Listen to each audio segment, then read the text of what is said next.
네, 갓솔저 생각의 윤영국입니다.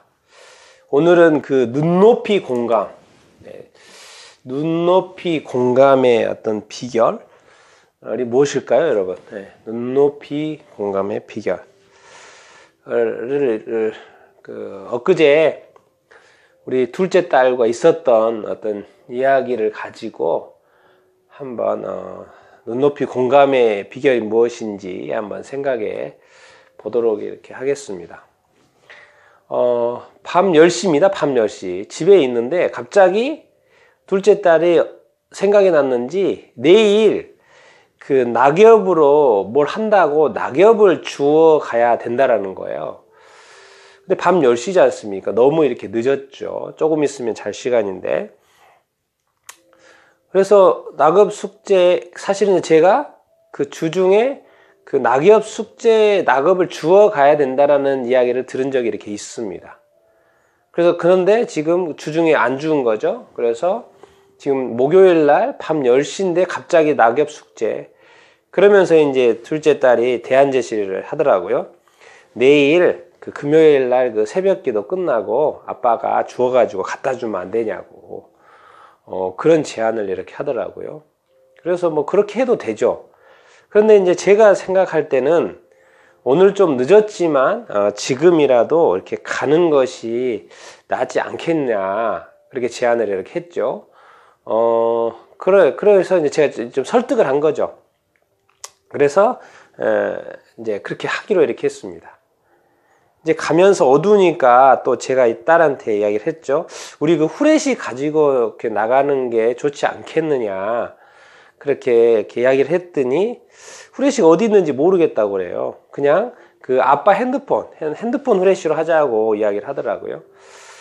그래서 뭐죠? 아니다. 좀 어두우니까 이건 약하다. 후레쉬 좀 찾아보자 해서 한참 찾다가 뭐죠? 그 후레쉬를 이렇게 찾았습니다. 그리고 이제 어디로 갈 거냐 했더니 딸이 이야기하더라고요. 여기 가까운데 그 시민홀 거기에 낙엽들이 좀 있으니까 그쪽으로 가자고 또 이야기를 하더라고요. 그래서 그럼 그쪽으로 가자고 해서 이제 옷을 입고 이렇게 나갔죠. 거기 갔더니 뭐 가까이에 있으니까 낙엽들이 이렇게 많이 이렇게 있더라고요. 근데 또 낙엽을 주우면서 그렇게 이야기를 해요. 이렇게 푸석푸석한 것은 안 된다는 거예요. 이런 거 가져가면 안 된다는 거예요. 그래서 그것을 버리고 또 푸석푸석하지 않고 낙엽으로 쓸만한 것들을 또 이렇게 모으더라고요. 그래서 이렇게 저는 그 담는 걸 가지고 있고 딸이 주워서 이렇게 가면 또 있고 그러면서 이제 위에 보니까 낙엽 위에 나무가 있어요. 그래서 단풍잎인데 보면서 이것도 이렇게 제가 이거 가져가면 어떻겠냐고 제안을 이렇게 했고 그러면서 이제 약간 제 높이에는 가능한데 딸이 안 되니까 제가 잡아서 밑으로 이렇게 내렸죠. 그러니까 딸이 그러는 거예요. 이것은 되고 이것은 안 되고 라는 어떤 그 기준을 가지고 있더라고요. 그래서 좀 더 빨간 거를 자기가 가져가야 된다고 하면서 그거는 가져가고 저거는 이렇게 안 되고 그러면서 그거를 또 딸 건 따고 안 딸 건 또 안 따고 이렇게 그러더라고요. 그래서 이것도 은행잎도 있었고 단풍잎도 있었어. 근데 다른 것도 가져가야 된다고 또 앞에 있는 나무에 가서 이것저것 또 해서 이렇게 줍고 이렇게 했습니다. 그래서 자기가 만족스러울 만큼의 봉투에 이렇게 담았어요. 이제 그러면서 이제 얘가 이제 하는 말이 그렇습니다. 오늘 후레쉬 가져오기를 잘했다. 왜냐하면 후레쉬로 막 비춰보면서 이렇게 하니까 밝으니까 그 좋은 것을 이렇게 집을 수가 있었잖아요. 찾을 수가 있었잖아요. 그러니까 후레쉬를 이렇게 가져오는 것을 잘했다. 이야기를 이렇게 하더라고요. 그러면서 이제 다 죽고 나서 이제 가는데 뭐죠? 애가 너무 기뻐하는 거예요. 너무 즐거워하고 행복해하고. 왜? 내일 숙제가 지금 미리 준비됐고 자기가 또 만족스러운 낙엽들을 또 이렇게 지금 이렇게 얻었지 않습니까? 그래서 제가 또한 그 애가 이렇게 기뻐하는 그런 어떤 모습을 보고 나도 이렇게 즐겁죠. 나도 저희도 이렇게 행복 이렇게 했고요. 그런데 이제 우리가 이렇게 지금 제가 이 과정을 쭉 이렇게 설명하는 것은 뭐죠? 저는 계속 뭘 했냐면 이 아이한테 사실 내일 갈 거를 오늘 늦었지만 가자고 제안을 했을 뿐이거든요. 왜? 제가 이 전체 상황을 보니까 오늘 가는 게 좋으니까 제안을 했고, 그런데 그 모든 과정의 주도권은 누구한테 줬냐면 그 딸에게 줬습니다. 둘째 딸, 지금 10살인데요. 9살이죠. 9살. 주도권을 줬습니다. 근데 그 아이도 어디에 가야 되는지, 어떤 낙엽을 줘야 되는지, 뭘 어떻게 해야 되는지 다 또 생각이 가지고 있었어요. 그래서 제가 그 생각에 맞춘 거죠. 그런데 그 딸이 미처 생각하지 못하는 그런 부분에 대해서 제가 이제 코칭을 이렇게 한 거죠. 결국 뭡니까? 제가 이 눈높이 공감의 어떤 비결이 뭔가 했을 때 저는 이 뭐죠? 이렇게 경청인 것 같습니다. 경청. 뭐 여러 가지가 있겠지만 경청. 무슨 경청이요? 예, 마음의 소리. 마음의 소리를 듣는 거죠. 마음의 소리. 딸.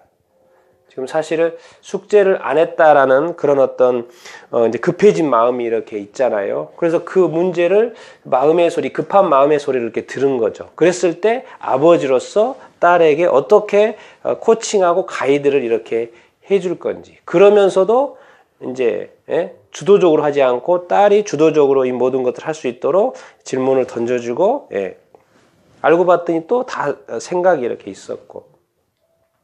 이제 이 마음의 소리를 듣지 않으면 이제 비공감을 하게 되는 거죠. 뭐라고 합니까? 야, 왜 지금 목요일 4일 동안 뭐 하고 숙제부터 했어야지, 미리미리 해뒀어야지, 왜 아직 안 했느냐라고 이제 야단치기 쉽죠.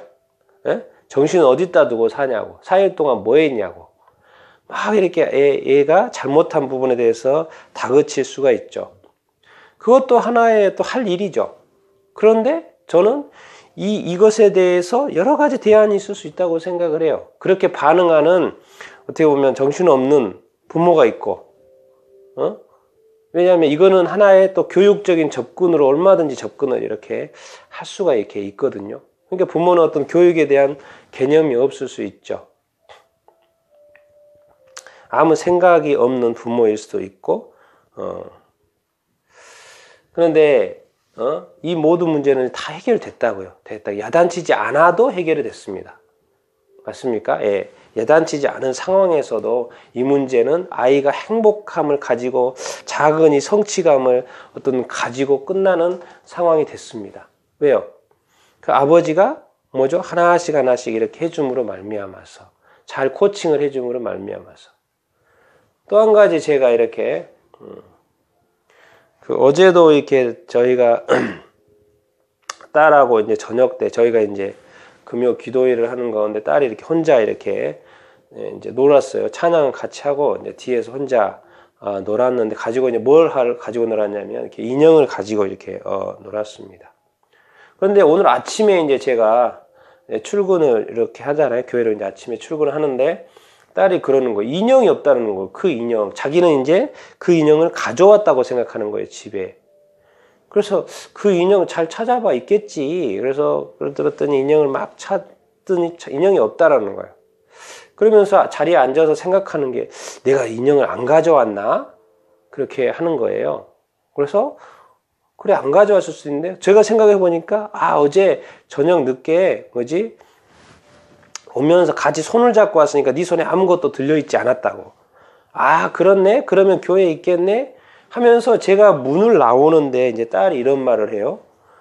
인형이 많이 이렇게 눕혀 있으면 인형 꼭 세워도 내가 이따 와가지고 그 인형 가지러 올게 그렇게 하더라고.